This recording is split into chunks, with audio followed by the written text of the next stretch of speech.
सपने वो नहीं है जो नींद में आते हैं, सपने तो वो हैं जो नींद आने नहीं देते हैं। इंतजार करने वालों को उतना ही मिलता है जितना कोशिश करने वाले पीछे छोड़ के चले जाते हैं। करता रहे तू इंतजार, बन जा आलसी, कुछ नहीं मिलेगा। नमस्कार, मैं Vivek Bindra, founder and CEO बड़ा बिजनेस.com। खड़ा हो गया हूं रामेश्वरम के उस मल्लाह के बेटे, उस मल्लाह के बेटे जिसके एक कान में गीता के श्लोक गूंजते थे और दूसरे कान में डार्विन के सिद्धांत।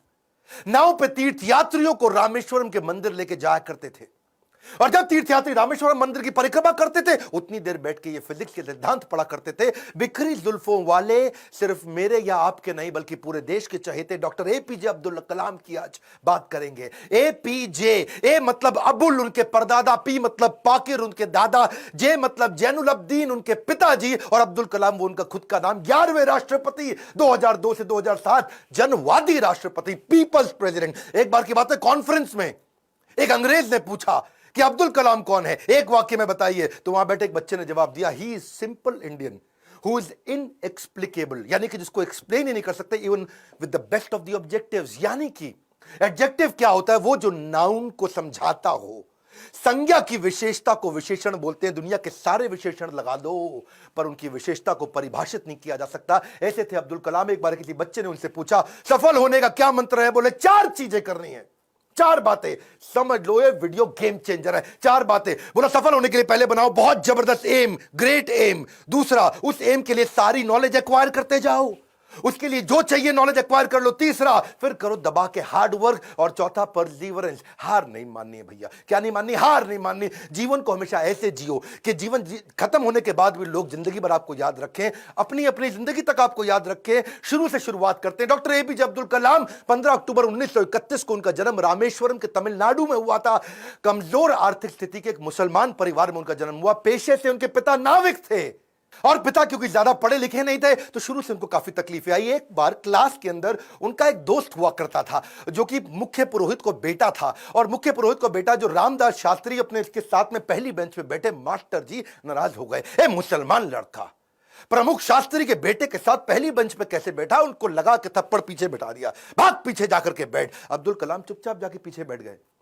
और क्या सोचिए, इस घटना पे उन्होंने उस दिन संकल्प लिया, पीछे बैठ के दुनिया बदलूंगा। और पीछे बैठना कोई मायने नहीं रखता, इसलिए वो कहा करते थे देश का सबसे अच्छा दिमाग क्लासरूम की आखिरी बेंच पे भी मिल सकता है। अच्छा, परिवार बहुत बड़ा था, 10 भाई बहन थे, पैसों की कमी तो होनी थी, तो अपने खर्चा निकालने के लिए अखबार बेचना शुरू किया। छोटी उम्र में अखबार क्यों बेचते थे? इनको पता था पैसा तो मिलेगा, लेकिन सारे रास्ते में बेचते वक्त पूरे अखबार को पढ़ जाऊंगा। चलते चलते सारे अखबार को पढ़ जाया करते थे। 8 साल की जब उम्र में थे ना, ये बहुत छोटे थे, इनके गांव से कई किलोमीटर दूर एक मास्टर जी बहुत बढ़िया गणित पढ़ाते थे और बोले सुबह 4 बजे 1 घंटे की क्लास फ्री है, उसी बच्चे को पढ़ाऊंगा सुबह 4 बजे जो नहा धो के आएगा।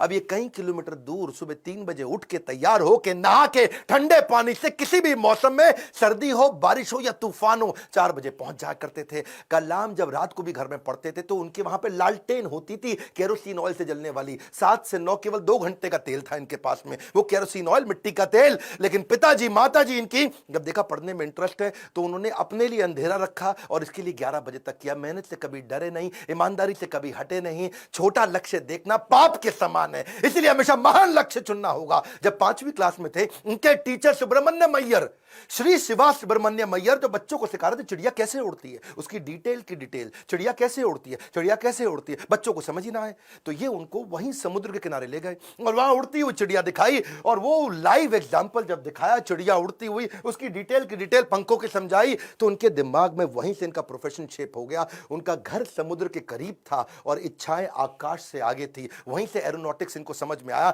हाई स्कूल इन्होंने रामनाथपुरम के एक श्वार्ट्ज हायर सेकेंडरी स्कूल में किया। और एक बार अपने स्कूल में किसी गलत क्लास में पहुंच गए, और गलत क्लास में जब अंदर घुसे तो टीचर ने इनको चपत लगाई, जब तक तुम्हें यही नहीं समझ में आ रहा कि तुम्हारी क्लास कौन सी है, मैथमेटिक्स की क्लास में तुम गलत क्लास में पहुंच गए तो तुम क्या पढ़ोगे और क्या आगे बढ़ोगे। और वहीं इन्होंने इतनी पढ़ाई करी मैथमेटिक्स में कि 100 में 100 नंबर ले आए। टीचर भी हैरान हो गया। अगर तुम सूर्य की तरह चमकना चाहते हो तो पहले सूर्य की तरह जलना होगा। बचपन से ही आसमान में उड़ने की इच्छा थी, इसीलिए इन्होंने मद्रास के हाईएस्ट कॉलेज, देश का सबसे अच्छा कॉलेज था MIT, Madras institute of technology, वहां एरोनॉटिकल इंजीनियरिंग में दाखिला लिया। बहन ने काफी पैसा अपना सोना गहना गिरवी रख करके इनको 1000 रुपए दिया। कॉलेज में अब एरोनॉटिक्स था तो विमान के डिजाइन बनाने थे, प्रोजेक्ट मिला, अब विमान के डिजाइन बनाने में लग गए और डिजाइन जो बनाया और टीचर को दिखाया, टीचर को पसंद नहीं आया और टीचर ने कहा अगर तुम एक अच्छा डिजाइन नहीं बना सके ना अब्दुल कलाम तो तुम्हारी स्कॉलरशिप छिन जाएगी, स्कॉलरशिप छिन जाएगी, स्कॉलरशिप छिन जाएगी। इनका दिमाग चकरा गया। टीचर की ये बात सुन के पांव के नीचे जमीन खिसक गई। 1000 रुपए बहन ने गिरवी रखे, मुझे गहने अपने दिए थे और इन्होंने टीचर से कहा मुझको 1 महीना दे दो, बहुत बढ़िया डिजाइन दूंगा। टीचर ने कहा कोई 1 महीना नहीं, 3 दिन मिलेंगे, 3 दिन।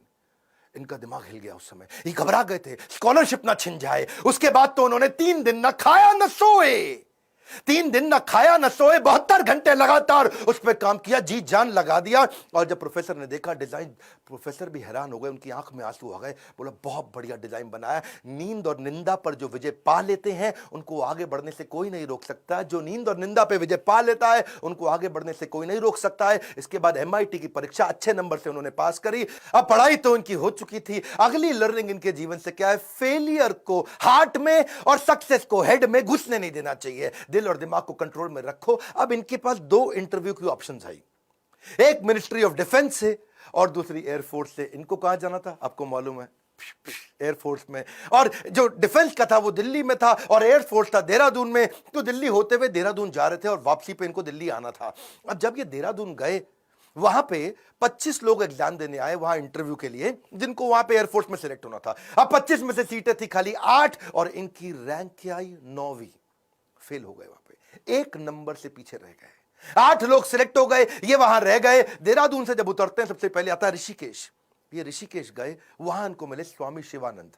स्वामी शिवानंद तो बहुत पॉपुलर है, आज भी ऋषिकेश में उनके कई मठ हैं। तो इन्होंने शिवानंद के जाकर के अपनी तकलीफ बताई। उन्होंने इनको गीता पढ़ने के लिए जब बताया और इनसे कहा कि अगर ख्वाहिश आपके दिलो जान से निकले, पवित्र हो और उसमें शिद्दत हो तो कमाल की एक अजीब सी ताकत होती है उसके अंदर। इसीलिए जो तुमने सोचा है वो होगा, तुम विश्वास से रखो। ये गीता का लर्निंग था। यम यम तम तम, जैसा जैसा वैसा वैसा। यम यम वापी स्मरण भावम, जहां तुम्हारा स्मरण और भाव होगा तुम वैसे पक्का बन जाओगे। कलाम उसके बाद जब दिल्ली लौट के आए अपने गुरु से मिलने के बाद, तो वो जो मिनिस्ट्री ऑफ डिफेंस की नौकरी बची थी DRDO की, किसको पता था वही DRDO इनके देश को आगे बढ़ाने में सबसे कारगर होगा। ये वहां प्रमोट हुए और किनके साथ? डॉक्टर विक्रम साराभाई की टीम में आ गए। आप चाहते हैं डॉक्टर विक्रम साराभाई पे भी हम वीडियो बनाएं? ये पेट्रियोटिक थे, अपॉर्चुनिस्टिक नहीं थे। अब्दुल कलाम विशेष व्यक्ति थे। 1963 में विक्रम साराभाई की टीम से इनको सिलेक्ट किया गया कि इनको नासा भेजो भैया ट्रेनिंग के लिए। ये 6 महीने की ट्रेनिंग के लिए नासा गए। नासा समझो भैया, नासा अमेरिका सबसे बड़ी संस्था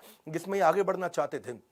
नासा इनको देख के चौंक गया, बोला यार लड़का बहुत जबरदस्त है। और इनको क्या बोला? भाई तू बहुत चैंपियन है, मेरी बात सुन, तुझको दे रहे अमेरिकन सिटीजनशिप, यहीं रह जा, तनख्वाह देंगे इंडिया के 5 गुना ज्यादा, अमेरिकन सिटीजनशिप, यहीं किसी गोरी से शादी कर, ओए होए जिंदगी में आराम ही आराम। अपनी ऑटोबायोग्राफी आत्मकथा में इन्होंने बताया कि एक बार के लिए इनके मन में भी विचार आया कि क्या मैं यहां रुकूं या नहीं रुकूं। वो बहुत चुनाव करना कठिन था कि आदर्शों की ओर चला जाए या माला माल होने के अवसर को गले लगाया जाए, या पैसों और करियर के लिए इन्होंने सोचा विदेश नहीं जाएंगे, देश सेवा के इस अवसर को नहीं गवाएंगे। लौट के देश आ गए।